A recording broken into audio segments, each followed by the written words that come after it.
Pirang mga benepisyaryo nin paharong kan Naga City LGU pigpapabakal subuot ang loteng pigtaw sa inda. Anaksyon kan Naga City LGU aramunta sa istorya ni Jessica Kalinog.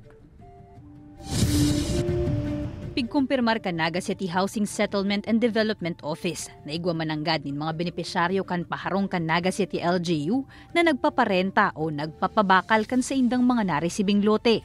Iba-iba po ang rason ninda. Ang iba talagang may pangangaipusin ng personal, medical, na kung saan masin na pong ibang nababalingan, iyo po itong sa indang naistra na lote.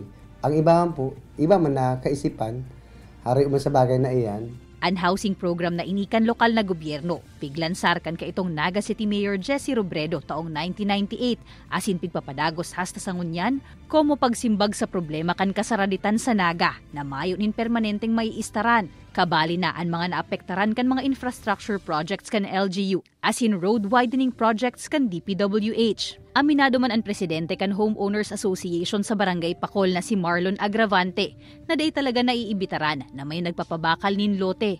Dawa pa may mga lakdang naman sindang pigigibo kontra digdi. Na minsan ang awardee harayo sa lugar, sa resettlement area. So kung taga-sentro ka, maharap ka manistaran duman sa sentro. Alagad sa kamahalan kan mga pamasahe, kakulangan, health reason, na ipapabakal po ang mga loting iyan. Igwa naman po kaming ginibong surat sa lokal na gobyerno kang siyudad ni Naga, manunungod dyan sa mga problema ngayon, asin duman sa mga bakanti pa. May mga lote padaasa sa indang lugar na hasta sa ngunyan, nakatiwangwang pagiraray. Kadaklan sa mga ini, dai pa nakakakuanin building permit. Kayaan sa indang kahagadan sa LGU, mamonitor nin maray ang progreso sa housing program. Ang ginigibot po unyan, ito po mga nagpabakal ng lote na pinag-award sa ila. Binabawi ito po yan. Sa mga mong party, mas madali yung bawi itong mga bakanti pa talaga, mapangaraw. Sigun pa ki Engineer Campilios, kung habo sa lote na inaward kan LGU, asin maawot na ipabakal na sana ini sa iba, kaipuhan mag-agi sa legal na proseso. Dapat magsumitir nin request sa city, maagi man sa housing board, nganing mapag-adalan kung balido ang rason kan pagbutas ka ini.